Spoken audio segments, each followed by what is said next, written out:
Hello, my name is Paige Martin, and today I will be talking about my project that I've been working on for the past year, which is the purification and activity of the human phosphofructokinase isozymes.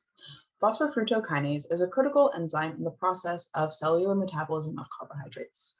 Phosphofructokinase, or PFK, catalyzes the third step in glycolysis, which converts fructose 6-phosphate with the addition of ATP into fructose 1,6-bisphosphate due to the transfer of the phosphate from the ATP to the F6P. PFK is a homotetramer, which means it has 4 identical subunits, or monomers. Each subunit contains a catalytic site as well as a regulatory site, which can bind ATP. Each of these sites can bind ATP, which makes ATP an allosteric inhibitor of PFK, but it is also a substrate of the reaction. So when it is in the relaxed state, PFK will readily bind ATP to the catalytic site over the regulatory site due to the fact that the catalytic site is much larger than the regulatory site. So it's easier for the ATP to get in and form those hydrogen bonds. And the hydrogen bonded ATP to the catalytic site is shown in figure 1 in the image on the right. On the left in figure 1 image, the image shows the fact that PFK is indeed a homotetramer, so each of the monomers are colored in different colors to show that they are identical to one another. Back to the catalytic site of PFK. So PFK's catalytic site binds ATP and F6P, and this will bind readily in the R state of PFK because there are less hydrogen bonds and salt bridges between the residues of the PFK. So that site is more open. When it's in the T state, or the inactive state, it is unable to, or is less likely to bind F6P and ATP. And the ATP is more likely to bind to the inhibitory site. So high concentrations of ATP act as an allosteric inhibitor of PFK. Now moving on to the project that I've been working on. We've been purifying and measuring the activity of PFK in hopes of further exploring different unique aspects of PFK in the future. So our purification process started by growing DH5 alpha E. coli, carrying a plasmid for the human PFK. It contains the coding for all the 3 isozymes of PFK, which are muscle, platelet, and liver. We decided to focus more on the muscle and the liver because they grew better for us during this process. After the cells were grown and split, we purified them in a cobalt column. And then after that, we used a coupled reaction assay to measure the activity of the PFK. So the coupled reaction took F6P and PFK to convert to F16BP. And that reaction was coupled with ATP turning into ADP. ADP was then catalyzed back into ATP by pyruvate kinase, and that helped catalyze the reaction as well of PEP into pyruvate.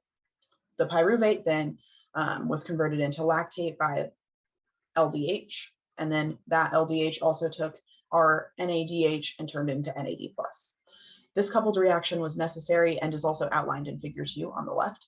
This coupled reaction was necessary because PFK does not have any spectroscopically active substrates in it, nor are the products of it spectroscopically active. So we had to use a coupled reaction that linked to NADH, which is spectroscopically active at 339 nanometers.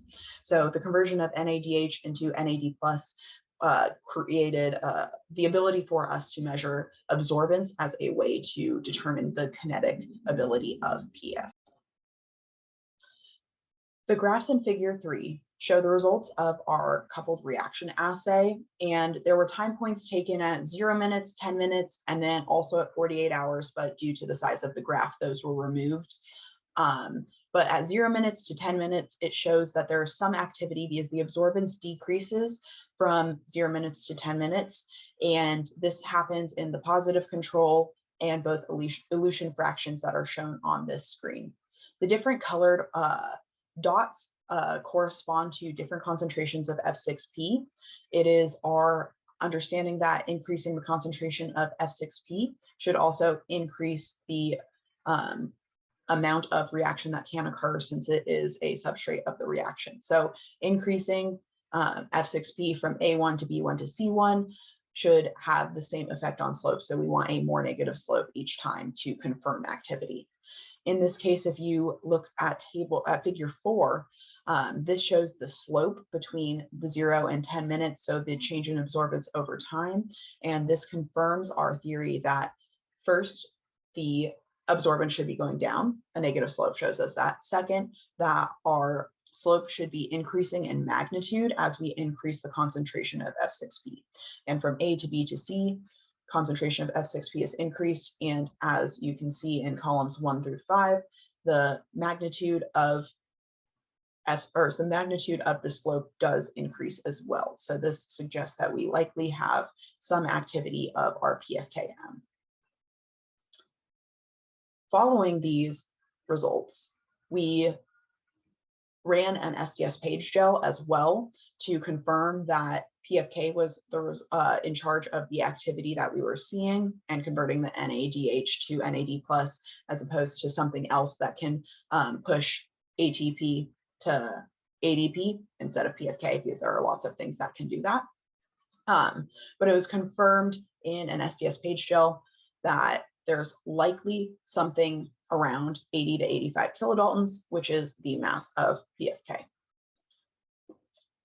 After these reactions and after this project, the next step would be looking at the filamentation of PFK. It has been discovered that PFK liver will form filaments or homotetramers stacked on top of one another, but it is still unknown why that forms or how that can be helpful in the body or harmful. So the next step that we would look into is exploring these filaments. But the first thing that we had to do before that was to find a path that purified and created active phosphofructokinase. So the next step will be looking into those filamentation now that we have activity of phosphofructokinase. Thank you for watching.